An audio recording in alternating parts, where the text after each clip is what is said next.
ఈడున్న విద్యార్థులకు నా సూచన, కష్టపడి చదువుకుంటే జీవితంలో నిర్దిష్టమైన లక్ష్యాన్ని పెట్టుకుని మనం ఆ దిశగా ప్రయాణం చేస్తే తప్పకుండా అనుకున్నది సాధించడానికి అవకాశం ఉంటుంది అని చెప్పి కాకా వెంకటస్వామి గారితో పాటు ఈ వేదిక మీద ఉన్న చాలా మంది ఎమ్మెల్యేలు ఏ కుటుంబ నేపథ్యం గాని రాజకీయ నేపథ్యం గతంలో పదవులు అనుభవించిన వాళ్ళు గాని పదవులు చేపట్టిన వాళ్ళు గాని లేరు. నాతో సహా మా కుటుంబంలో ఎవరు నాకంటే ముందు తరంలో రాజకీయాలలో లేరు. నేను 2006లో ఇండిపెండెంట్ జడ్పీటీసీగా నించున్నప్పుడు రాజకీయ పార్టీలు నిలబడడానికి టికెట్ ఇస్తానా తీసుకోకుండా స్వయంగా ఇండిపెండెంట్ జడ్పీటీసీగా నేను నించొని ప్రజల దగ్గరికి వెళ్లి ప్రజల్లో ఉండి ప్రజల చేత ఎన్నికై నా రాజకీయ అరంగేట్రం అక్కడి నుంచి మొదలైంది.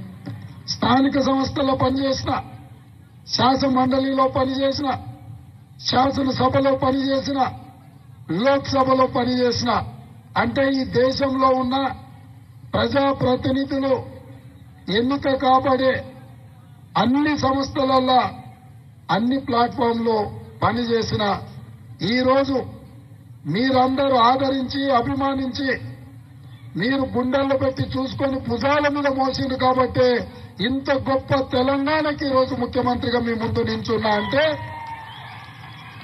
4 కోట్ల తెలంగాణ ప్రజల యొక్క ఆశీర్వాదం, 30 లక్షల మంది నిరుద్యోగ యువకుల యొక్క పోరాటమే ఈరోజు కాంగ్రెస్ పార్టీ అధికారంలోకి రావడం, నేను ముఖ్యమంత్రి కావడం అని చెప్పి నేను సవినయంగా తెలియజేస్తున్నా. ఇదే కాకుండా నాయకత్వం శ్రీమతి సోనియా గాంధీ గారు, శ్రీ మల్లికార్జున్ ఖర్గే గారు కష్టపడే యువకులకు అవకాశం ఇవ్వాలన్న ఆలోచనతో ఎంతో మంది అనుభవజ్ఞులు ఉద్దండులు ఉన్నా వాళ్ళందరినీ సమన్వయం చేసి ఒక యువకుడికి అవకాశం ఇవ్వడం ద్వారా తెలంగాణ పునర్నిర్మాణంలో కాంగ్రెస్ పార్టీ క్రియాశీలక పాత్ర పోషిస్తుంది, దేశానికే ఆదర్శంగా నిలబడుతుందని ఒక విశ్వాసంతో నమ్మకంతో ఈ బాధ్యతనిచ్చారు. అందుకే ఈరోజు మా వేదిక మీద ఉన్న మంత్రులు పెద్దలు శ్రీధర్ బాబు గారు, పొన్నం ప్రభాకర్ గారు, మా శాసనసభ్యులు అందరం కూడా కఠోరమైన దీక్షతోటి ఈ తెలంగాణను దేశానికే ఆదర్శంగా నిలబెట్టే రాష్ట్రంగా తీర్చిదిద్దే పనిలో భాగంగా రోజుకు 18 గంటలు కష్టపడాలి అని చెప్పి ఈ రోజు మేము ప్రయత్నం చేస్తున్నాం. ఈరోజు శాసనసభలో 119 మంది శాసనసభ్యులు ఉంటే 57 మంది నూతన శాసనసభ్యులు ఉన్నారు. 64 మంది కాంగ్రెస్ పార్టీలో గెలిస్తే 37 మంది మొదటిసారి ఎమ్మెల్యేలుగా ఎన్నికైన వాళ్ళు ఉన్నారు. అందులో ఈనాటి కూడా ఆనాడు ఇందిరమ్మ ఇల్లు ఇచ్చిన ఒకే గదిలో నివసించే వాళ్ళు కూడా ఈరోజు ఎమ్మెల్యేగా ఎన్నికై శాసనసభలోకి వచ్చిండ్రు అని అంటే డబ్బులుంటేనే రాజకీయాలలో రాణిస్తామన్న అపోహలను పక్కన పెట్టండి. ప్రజల మధ్యలకు వెళ్ళండి, ప్రజల సమస్యలు తెలుసుకోండి, ఆ సమస్యల పరిష్కారం కోసం పనిచేయండి.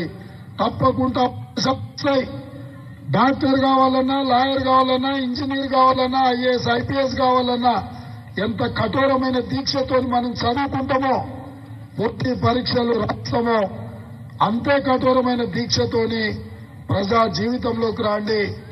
ఎందుకంటే ఈ దేశం మనది, ఈ దేశాన్ని నిర్మించుకోవాల్సిన బాధ్యత మనది. మనం పాలకులం కాదు, మనం సేవకులం. ఈ ప్రజలకు నాణ్యమైన సేవలను అందించాల్సిన బాధ్యత మన ప్రజా ప్రతినిధుల మీద ఉన్నది. ఈ వ్యవస్థను ప్రక్షాళన చేయాలన్నా, ఈ వ్యవస్థతోని ఒక మంచి పరిపాలన అందించాలి అనంటే బడుగు బలహీన దళిత గిరిజన మైనారిటీ మహిళల యొక్క ప్రాతినిధ్యం పెరగాలి.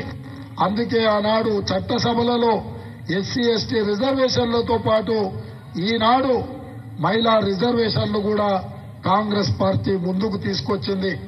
ఈ అవకాశాలన్నింటినీ ఈ రోజు ఇక్కడున్న పూర్వ విద్యార్థులతో పాటు ఉజ్వల భవిష్యత్తు కోసం ఇక్కడ వచ్చిన విద్యార్థులకు వాళ్ళ తల్లిదండ్రులకు అందరికీ డాక్టర్ బిఆర్ అంబేద్కర్ కళాశాల యాజమాన్యం తరఫున మీకు అందరికీ అభినందనలు తెలియజేస్తూ మీకు అన్ని విధాలుగా వివేక్ వెంకటస్వామి గారు, వినోద్ గారు, సరోజమ్మ గారు, రమ గారు, యువమిత్రుడు వంశీ మీకు అన్ని రకాలుగా అండగా నిలబడతారు.